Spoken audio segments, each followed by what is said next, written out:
Oh, I'm just finding it really painful because obviously, you know, I loved Phillip Schofield and... She's having a bit of a cry. I don't know where it's jumping into. You know, I don't know where it's... I don't know what they were just watching and what it is that she's... You know, what's inspired her to have this bit of a cry. But I also know that we're sat next to... You know Giles Brandreth, yeah? Like, he's wearing that jumper there, yeah? Like, you know Giles Brandreth, he's there, he's wearing that jumper there, yeah? Like, you obviously know, like, his history with the Conservative Party and all that, yeah? Giles Brandreth Whip. Giles Brandreth was a member of Parliament for the City of Chester from 92 to 97. He was successively Parliamentary Private Secretary to the Financial... He was the government whip at one point. He was the whip. So, I disappeared, I'll come back. The whip is when you have to get all the other MPs to do what they're supposed to. Oh, we've got to vote no on this thing. Get everyone into the fucking thing. Go and get them in. You know, it's like being a bit of a pushy chuffer in the Conservative Party.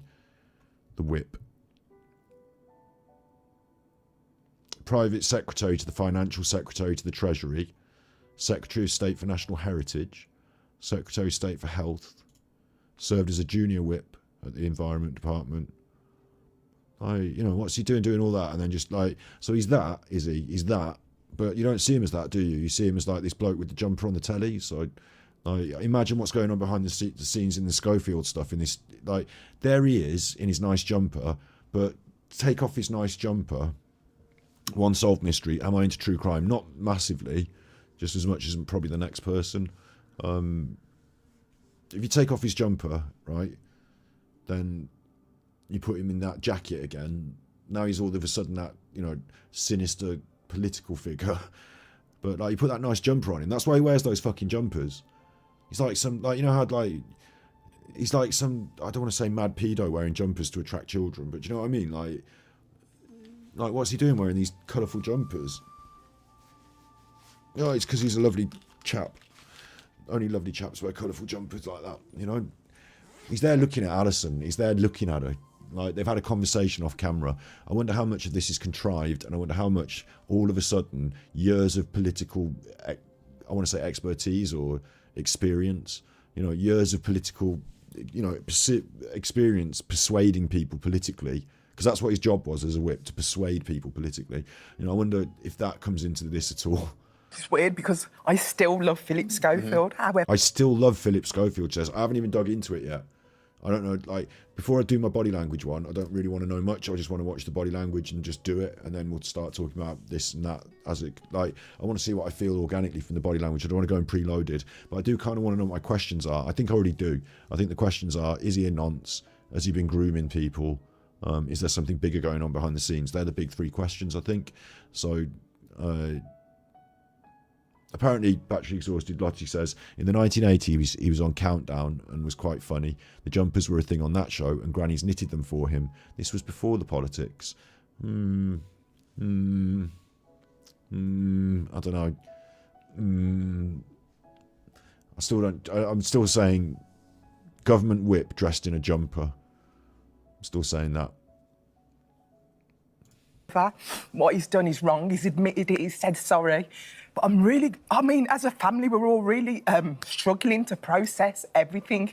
Like, this is fake tears then, yeah? Because she's not actually crying because no makeup has gone or anything. Like, she's doing the old fake tears, like the Emma White fake tears. Look, she's even smiling. I haven't recorded this one, so I can't time skip it frame by frame. So maybe I need to record it and frame by frame it. But here in this image, she's smiling as she looks towards the production staff. So it looks like a performance. She's had her hair done.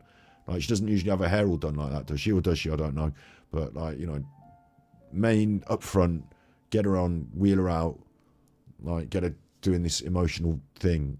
I don't know if it's a plea, it's a thing. It's weird, isn't it? Very, very strange to me, the choice. However, what he's done is wrong. He's admitted it. He's said sorry. But I mean, as a family... And she states clearly what he's done is wrong.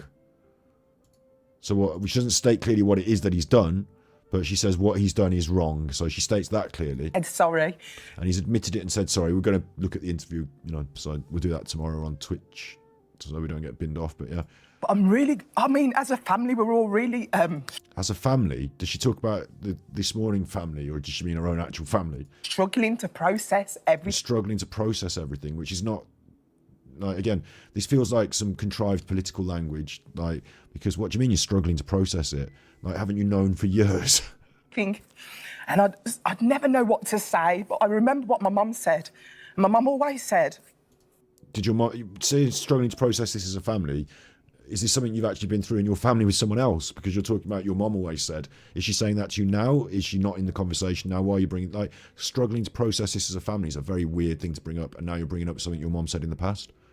you know, use your Bible as your sat-nav in life, Al. And use your Bible as a sat-nav in life, Al. That's what she said. That's advice. in the Bible it says... in the Bible it says, and this is where she's going to fall down, because, like, there's all sorts of different shit in the Bible, and I can't imagine that she's been reading the Bible and preparing a verse in the Bible for today's episode. It seems a bit contrived. So it sounds like she's now looking down to read off a script. Like, obviously, TV like this is scripted. To bring the Bible into it is like, it's this... It's like, it feels like a facet of manipulation where you can't argue with God and the Bible, can you? So it's not her and her opinions here. Now she's saying what God said. So she's not going to defend a pedo, but God said this. Do you know what I mean? Like, it sounds a bit like that. You know, we've heard him, he said apologised, he said he's wrong, and I don't know what to say, but here's what God thinks. But I remember what my mum said. My mum And it's her mom, and it's God. So always said, you know, use your Bible as your sat-nav in life, Al. And in the Bible it says, he without sin cast the first stone. Well, I haven't fucking bummed any little kids. Jesus, am I saying this on the internet? Jesus. But, you know, I haven't... So I'm all right to cast some stones then at Phillip Schofield for being a massive nonce, if he turns out to be a massive grooming nonce then. Because I haven't gone to stage school and grabbed some 12-year-old and been like, do you want to come and work at the TV with me? Why don't we go for a nice lunch? I've booked the Travelodge. I haven't done that, so should I cast a few stones or what? Or are you saying, when she stared... Because bear in mind, on this, she's looking at Giles Brandreth when she says it.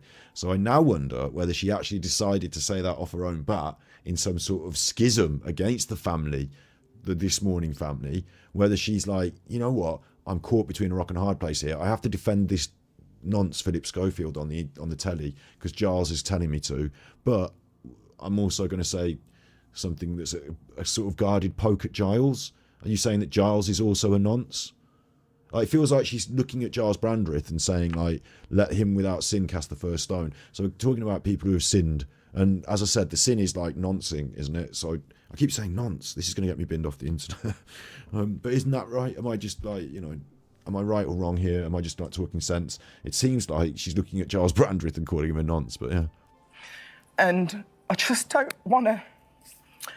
I don't want to say anything bad because obviously... What, because you're a nonce? Wait, what? Let he without sin cast the first stone means if you're doing the bad things, you're sinners. Don't be pointing at everyone else if you've got bad stuff in your locker yourself, you know, isn't it?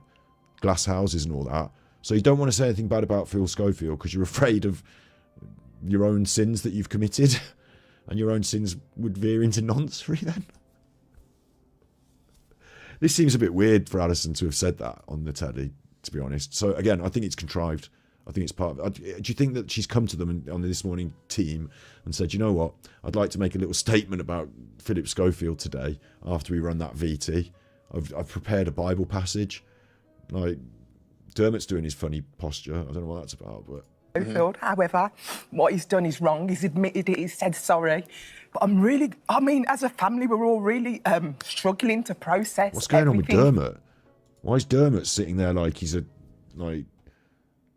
Like, what's his posture about and his face? He looks like he hasn't slept for weeks. What's this hand? I'm first. What's going on with Dermot? That's a really weird posture from Dermot. I don't even know how to read that. It's some really weird-ass posture. To process. Like, if on a conversation about whether Phillip Schofield looks like a massive pedo on the internet, on the telly, like, you probably don't want to make yourself look like a massive pedo just in your Mr. Burns decision, like, your decision to seat yourself like Mr. Burns. Like, Jesus. You think he's angry? I'll tell you what, I'd be fucking furious if it was in my contract that I'd have to sit here and defend Phillip Schofield on them. Like, I would say, number one, whatever's going on, he's off now, isn't he? So we're not talking about him anymore, are we? And they'd say, no, today we're going to run a bit of VT and Alison's going to do a thing. And I don't want to sit next to Alison while she says that. I don't agree with anything she's saying, so keep me out of it. And they'd be like, no, it's in your contract, sit there or lose your job. And I'd be like, what? Process everything. And I look at Giles with his compassionate smile. Obviously, he set this up and forcing her to do this. So I'd never know what. I mean, I don't know what, how in Giles is, but I'm sure he's had a few words with a few producers, over the last few weeks, hasn't he? To say, but I remember what my mum said. My mum always said, use your Bible as your sat-nav in life, Al. And in the Bible it says, he without sin. Why did your mum always say use your Bible as your sat-nav? Because presumably they didn't have sat-navs when you were growing up. And your mum was around teaching you things when you were younger, and they didn't have sat-navs, presumably. Or are you that young? Maybe you are. I'm confused. But your mum said use your Bible as your sat-nav. It seems like your mum wouldn't have said that. He without sin cast the first stone.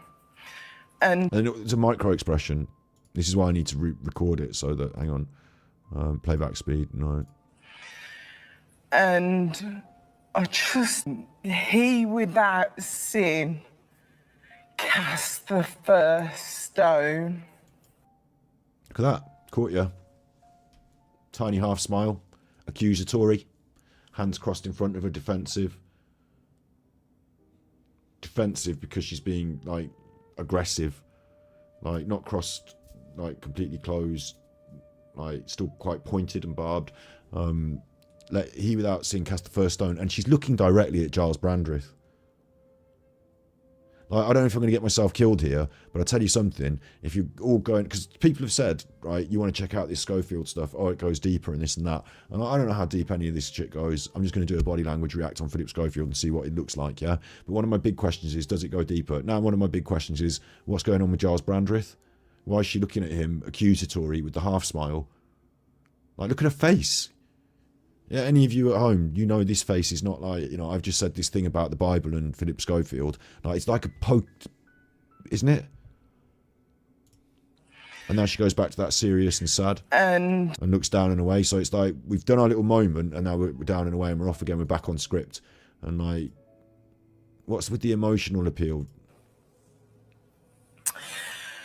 I loved Phillip Schofield, and it's weird because I still love Phillip Schofield. However, she's not emotional, is she? She was pulling that because there's no tears. What he's done is there's no tears whatsoever.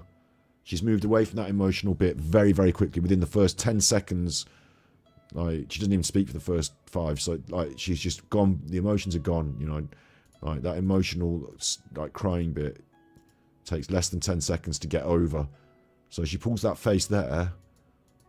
But it's only in the voice for a second and it's gone. And then she becomes more aggressive and accusatory. And she focuses it all on Giles. So, I don't like Giles. That's my feeling. I'm not a big fan of Alison, but, imagine having to sit there, defend a pedo. I keep saying pedo. Is he a pedo? Did he?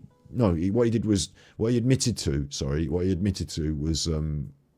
was legal, wasn't it? So I think they just want him for being a nonce or something. But the Schofield gate, she is not happy about defending it. So she's come on and she's done the thing they've asked her to do, which is to be a bit emotional, say the thing about I love Phillip, I still love Phillip, and he said he's wrong, and he come out and said he's wrong.